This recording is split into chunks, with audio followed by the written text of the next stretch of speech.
Will you let me slide you, baby?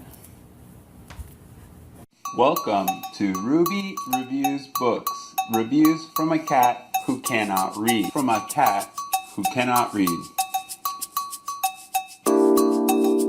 Ruby Reviews Books, where Ruby, a cat who cannot read,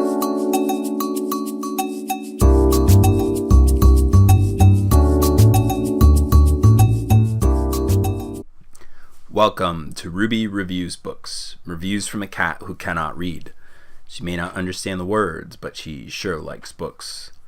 Today's book is We Were 8 Years in Power by Ta-Nehisi Coates. This book is a collection of essays, each one from Coates' Atlantic column and framed by a year of the Obama presidency. But the book itself is not exactly a history of the Obama years. Instead, it's the story of a journalist coming into his own as a writer and an investigation of American culture and history during the first Black presidency. The book starts with Coates garnering some notoriety with his essay on Bill Cosby and conservative Black culture. Coates admits the essay is imperfect, that it barely alludes to Cosby's crimes, then alleged and now confirmed, that the essay trades on neatness of narrative instead of messy truth.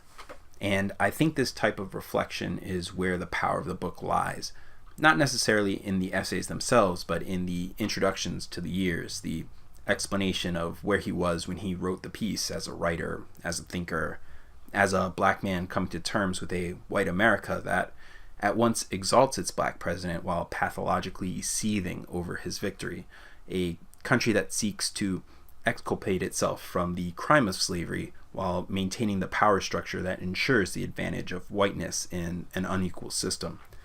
That's not to say the essays themselves aren't powerful. The last three, The Case for Reparations, The Black Family in the Era of Mass Incarceration, and My President Was Black, are particularly well written.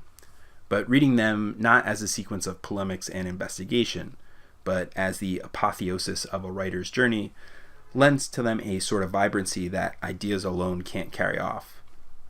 It's not to say that his arguments aren't strong or well researched. In fact, reading Coates reminds me of Chomsky with citations. His writing is lucid and knowledgeable and draws from diverse sources, both illustrative and empirical. And his arguments cohere to the data therein. In many ways, Ta-Nehisi Coates is a bibliography of oppression, both the stories we've heard and those we choose not to see. But these arguments are also inherently personal, not just because they build towards a more sweeping understanding of race and power in America, but because there's something that's lived. The first time you read that a Black family making over $100,000 a year lives in neighborhoods similar to a white family making $30,000 a year is a shock. But the third time you read it gives texture to the pattern of redlining, the experience of exclusion, the names of people and events who are the foundation upon which the scaffold of privilege and oppression is built. These facts and quoted citations also become leitmotifs throughout the book, a sort of common refrain that reminds us the problems remain the same, no matter how much Coates grows as a writer or how his appreciation of the Obamas or American society deepens. At the end of 8 years, you can still catch the echoes of Malcolm X being told that he can't grow up to be a lawyer. The punchline seems to be that the highest highs are sustained by bottomless lows, and it's a journalist's duty to tell that story and explore its implications. In this regard, Coates frames himself as the descendant of two sorts of lineage. On the one hand, there's the Black intellectual tradition he aspires to, like Baldwin, Hurston, and Baraka. On the other is the list of casualties from the struggle: Rekia Boyd, Prince Jones, Tamir Rice. It's a sort of twin legacy, a blessing and a burden that he carries in his words. Despite the positives of this book, I think there are some interesting critiques of the essays worth sharing. Coates' arguments, both in this book and from Between the World and Me, have been called disempowering. He's been accused of portraying his point of view as a stand-in for the shared experience of all African Americans. Others have stated that he excuses Black America of the bad side of human agency and ascribes all violence and failure to white supremacy instead. Further, to say that pervasive racism is probably unassailable is, as John McWhorter sees it, accepting a sort of fatalism that Coates fans probably don't understand.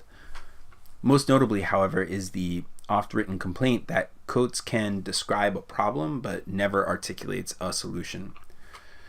Far be it from me to speak on Coates' behalf on this issue, but I think many of these critiques miss the point, especially the last one.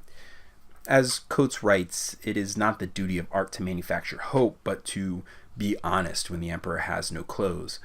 To require a sort of unearned affirmation at the end of a piece is a disservice to the analysis within. I think it's up to everyone to grapple with race on their own terms. It's a social construct, but it's weaponized when coupled with power. Whether that is the product of the original American sin, which cannot be separated from the highest virtue of American values, or it is merely the residue of battle days we haven't fully left behind, is something for the reader to decide. For me, I think we're living in an age where a 8-term congressman feels comfortable wondering aloud why it is that white supremacy is a bad thing. We might not be reliving the past, but the echoes ring out clearly today. Facing up to that uncomfortable truth might not be a solution in and of itself, but it is the first step towards something different, maybe better. I give it 4.5 stars. Let's see what Ruby thinks. 1,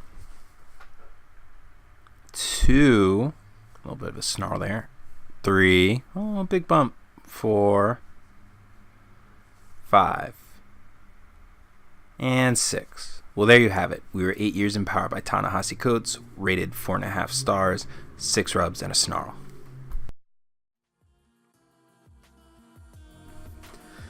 Hey everybody, thanks for watching. If you have any suggestions on what we should read next, please leave a comment.